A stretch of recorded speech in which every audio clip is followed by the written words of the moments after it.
Judul tersebut terinspirasi dengan siapa dan ceritanya bagaimana? Cara garis besar aja, Raisa. Oh, menambahkan sedikit. Oke, boleh. Jadi buat kakak-kakak yang lagi belajar di sini, yang sedang rindu sama orang, yang sedang rindu dengan siapapun, ya, yang sedang rindu dengan siapapun,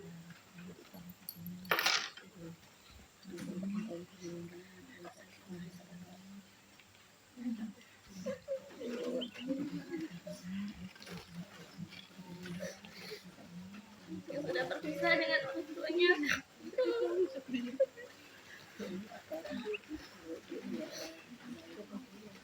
berikan doa yang terbaik buat orang tua kakak-kakak semua yang udah membesarkan kakak. Jangan lupa selalu kirim doa. Insya Allah doa anak yang soleh tidak akan tertolak untuk orang tuanya. Amin.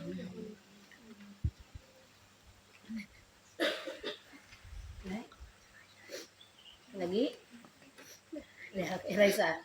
Lanjut Raisa. Waalaikumsalam warahmatullahi wabarakatuh. Alhamdulillah hari ini saya dan teman-teman saya bisa punya kesempatan untuk mengunjungi sekolah di sini ya. Dan alhamdulillah ini bukan yang pertama kalinya saya kesini karena sepupu-sepupu saya alhamdulillah ada yang lulusan dari sini. Masya Allah. Jadi saya awal saya bisa dapat cerita dan menjadikan buku dan menjadikan inspirasi saya sebenarnya salah satunya ada berkaitannya dengan sekolah di sini. Masya Allah. Nah, karena saya dari kecil tuh alhamdulillah orang tua saya udah lumayan lama kenal sunnah. Nah, itu dari 2018. Nah, 2018. Tantenya ibu itu yang kenalin ibu sunnah. Nah, dia ngajarin beberapa yang nggak boleh dan apa yang boleh sebenarnya. Nah, kita belajar dengan cara berpakaian gimana, dengan yang pokoknya berbeda 180 derajat lah dengan kita yang dulu, dengan berpakaian gimana, terus cara belajar agama yang benar tuh gimana, cara mengkajinya tuh gimana. Nah, dari situlah kita belajar, ibu dan saya ini belajar gimana loh kita belajar tentang akhirat, enggak tentang dunia terus. Karena dari kecil, jujur saya ini dari negeri, enggak ada basic yang agama gitu. Dari TK, dari SD, dan waktu itu SMP juga sebenarnya pengen ngambil jalur negeri. Nah, sama kayak Tita tadi ya, tapi berbeda nih alurnya nih. Saya itu kenal, orang tua saya kenal sunnah itu dari sebelum SMP ya. Nah, waktu pas udah mau SMP kelas 6 itu pembagian raport. Nah, di situ saya belum kenal syar'i, belum mempelajari tentang kajian-kajian agama atau mengenal agama tuh ya yang kita tahu di negeri tuh belajar agama tuh cuma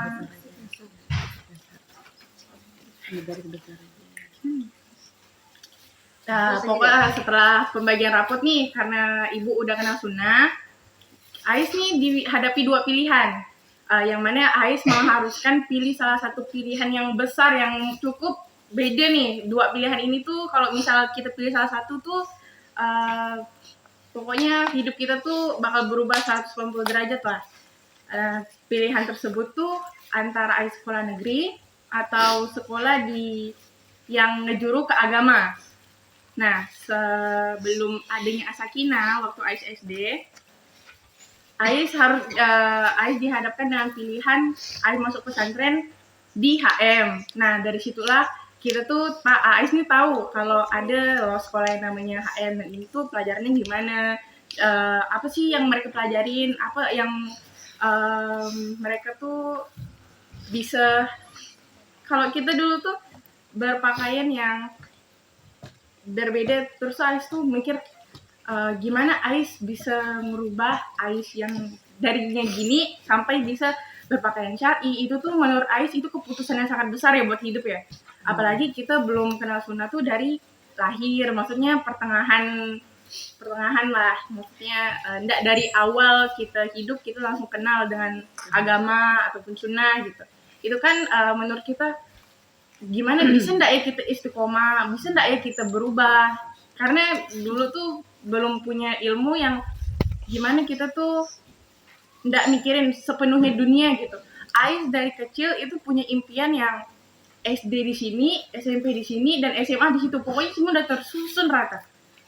Tapi Ais diharuskan dan dihadapkan dengan pilihan Ais SD di negeri dan Ais SMP-nya harus di negeri juga atau di pesantren sebelum adanya Asakina didirikan.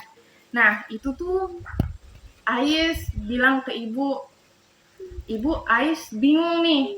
Ais mau pilih yang mana? Ais nggak bisa milih salah satu karena Ais mau milih perkara dunia dengan negeri karena Ais harus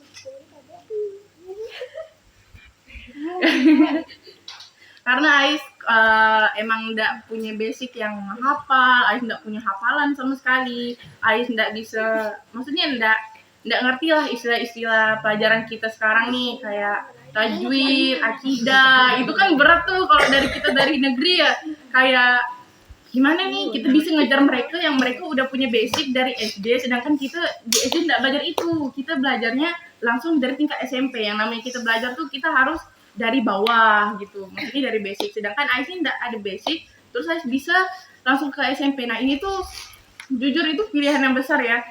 Terus ibu bilang bisa.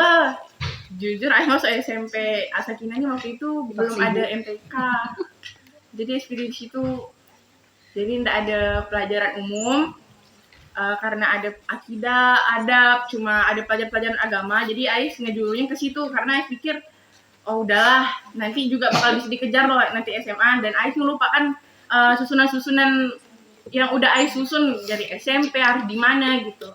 Nah, jadi Ais pilih jurusan keagama dan sebenarnya Ais bakal masuk HM. Tapi karena adanya ibu nih koneksi dengan teman yang karena ibu nih udah kenal Sunda lah. Maksudnya punya teman yang tahu ini loh ada sekolah yang nggak mengharuskan anaknya tuh minat, nggak mengharuskan anaknya tuh full di sekolah itu. Kita bisa pulang tapi tuh full day schoolnya. Nah di situ tuh ibu nawarin karena ibu tuh masih kekeh Ais tuh nggak boleh terus-terusan ngejar dunia gitu loh. Ais tuh harus ada, walaupun kita ya yang namanya kita ngejar dunia sama akhirat tuh harus seimbang kan. Nah jadi karena Ais sudah 6 tahun di negeri, Ais sudah punya masa depan yang gini, Ais udah nyusun semuanya, dan Ais harus ninggalin itu, dan Ais dihadapin dua pilihan tadi ini. Jadi Ais pilihannya sekarang bukan SMP negeri ataupun HM. Ais dihadapi dua pilihan. Ais sekolah di Asakina atau di HM. Jadi tinggal dua pilihan itu, nggak ada di negeri lagi. Nah, jujur waktu itu tuh keluarga tuh belum semuanya kenal Sunan. Jadi bapak tuh sebenarnya ada selisih lah. Kenapa harus jurusan keagama? Nanti gimana ke depannya gitu. Sedangkan bapak tuh tahu Ais tuh orangnya kekeh, Ais tuh punya pokoknya udah tertata semuanya. Bapak tuh tahu. Nah, jadi bapak bilang kenapa sih harus dihadapi anaknya pilihan nggak ada negerinya gitu. Nanti anaknya mau kemana gitu. Sedangkan bapak tahu Ais tuh dari kecil tuh pengen jadi hukum lah, ngambil jurusan hukum, jadi pengacara, pokoknya Ais tuh cerita semuanya. Nah, jadi bapak sempat yang kenal Sunan nih baru Ais sama ibu. Nah, bapak kan belum, karena bapak nih orangnya wataknya tuh keras gitu. Nah, jadi kita tuh yang sama ibu tuh dari awal tuh udahlah Ais masuk situ enggak apa-apa, biar ibu yang berjuang, Ais tinggal sekolah aja gitu. Nah, akhirnya Ais masuk ke sekolah sebenarnya udah ngesurvei ya kita udah ngesurvei, udah nanya-nanya, udah waktu itu tinggal daftar, dan ternyata ibu ada channel kan. Nah, jadi kita ngikut ke HM karena takut bapak nih nggak setuju kalau misalnya Ais di HM karena Ais nginap bakal jauh dari orang tua kan. Bapak juga khawatir karena waktu itu tuh bapak tuh punya yang harapan lebih gitu sama Ais, punya harapan yang bisa ngebahagiakan keluarga, gimana sepantasnya orang tua sama anak lah. Kayak setiap orang tua tuh pasti pengen punya anak yang bisa ngebanggakan orang tua, jangan ngebahagiakan dulu, itu pasti kan. Nah, bapak tuh khawatir nanti Aziz anak ngapa-ngapa, gimana, takut jauh dari anaknya. Karena waktu itu juga SMP kan, pikiran orang awam tuh yang nanti anaknya gimana gitu. Nah, jadi akhirnya ada masuk ke SIGM, tetap bisa pulang. Nah, waktu itu bapak masih ngebantah, tapi udahlah, enggak apa-apa anaknya sekolah di situ, tapi tetap pulang kan. Nah, bapak tuh kekeh gitu. Jadi akhirnya Ais masuklah ke SIGM dan sampai kelas 7 kita kelas 7, kelas 8, kelas 9. Nah, sebenarnya itu tuh bukan yang semudah yang kita sebutkan kelas 7, kelas 8, kelas 9. Itu tuh banyak perjuangannya. Dengan Ais yang nggak bisa ngejar pelajaran, Ais nangis, Ais nggak bisa kayak kawan-kawan lainnya. Tapi alhamdulillah ya, dengan sabar, dengan ketaatan Ais sama orang tua, insya Allah sebentar lagi udah akan berakhir dengan segala perjuangan dan kesabaran Ais, betul nggak? Ya kan, itu Uminya, masya Allah. Udah, itu oke. Mungkin Umi akan bacakan dulu ya siapa saja yang menulis di sini ya. Oke, yang pertama itu ada di halaman pertama itu ditulis oleh Atia Nazifa, itu teman satu kelas mereka. Atia ini menulis menulis cerita yang berjudul Belajar Meneladani Khansa Ibu Para Syuhada. Ya, sama kurang lebih cerita sama dengan kita, cuma beda di kisah nyatanya aja ya. Kemudian yang cerita yang kedua itu ditulis oleh Isaura Vivia Mustaqimah dengan judul Menjadi Lebih Kuat Dengan Berzikir Seperti Fatimah Az-Zahra. Kemudian cerita yang ketiga itu ditulis oleh Nazia Sifau Ar-Rahma. Itu dipanggil kok di kelas tuh dengan Sifa. Judul ceritanya itu Perjalanan Penuh Hikmah. Kemudian yang tadi ini ditulis oleh Talita Nazifa, Berpisah di Dunia Berkumpul di Surga. Dan di situ ada juga puisi yang diciptakan oleh Dek Tita, judulnya Puisi Khansa Ibunda Para Syuhada. Nanti puisi ini boleh siapa yang ada bakat baca puisi di sini boleh baca ya. Siapa yang mau gitu ya, boleh. Kemudian ada lagi cerita selanjutnya itu ditulis oleh Anissa Hanan dengan judul Tak Ragu Bersedekah Seperti Ibunda Aisyah. Kemudian cerita selanjutnya ditulis oleh Tartila Dianta Rahmi, judulnya Nusaibah binti Ka'ab Adalah Panutanku. Cerita selanjutnya ditulis oleh Naira Falicia Syafana dengan judul Umamah binti Abu Al-Ash, Sosok Idolaku. Kemudian ditulis dengan judul Belajar Sederhana dan Bersyukur dari Putri Rasulullah Sallallahu Alaihi Wasallam, ditulis oleh Aulia Farasya. Selanjutnya dengan judul Ingin Seperti Ummu Hisam yang taat tadi dan patuh ya, yang ditulis oleh Raisa Aina Tarore. Dan yang terakhir oleh Hasna Mutmainah, Ingin Menjadi Penghafal Al-Quran seperti Aisyah radhiyallahu anhu. Umi tahu sekali perjuangan buku ini ya. Jadi di sini bukunya mungkin ada berapa bulan baru tercipta ya, mungkin karena anak-anak dibentur dengan baru pertama menulis. Satu, kedua mungkin bingung mungkin tidak percaya diri dengan ejaan baku yaitu EYD atau PUBI sekarang zaman namanya ya. Kalau bahasa Indonesia kan PUBI-nya. Jadi mereka tuh merasa tidak percaya diri aja. Makanya alhamdulillah Bunda Eka Damayanti yang merupakan mentor ini dengan sabar. Mereka punya satu grup tuh. Satu grup namanya apa? Belisa kalau tidak salah Umi ya. Belisa disitulah akan terjadi tanya jawab yang susah, nanti dijawab dengan mentornya. Nanti misalnya Raisa, ini apa ya kesulitannya Raisa? Mungkin nanti dijawab dengan Bunda, oh ini gini saja, ini pesan gini ya, begitu dengan Tita, Bunda ini begini-gini. Jadi alhamdulillah di Sakina mentor rata-rata tuh selalu follow up-nya bagus gitu ya, selalu memberikan bimbingan dengan sabar untuk anak-anak muridnya. Mungkin dari cerita ini sedemikian, mungkin ada Umi lemparkan kepada adik-adik semua yang ingin bertanya, silakan. Khansa, ibunda para syuhada.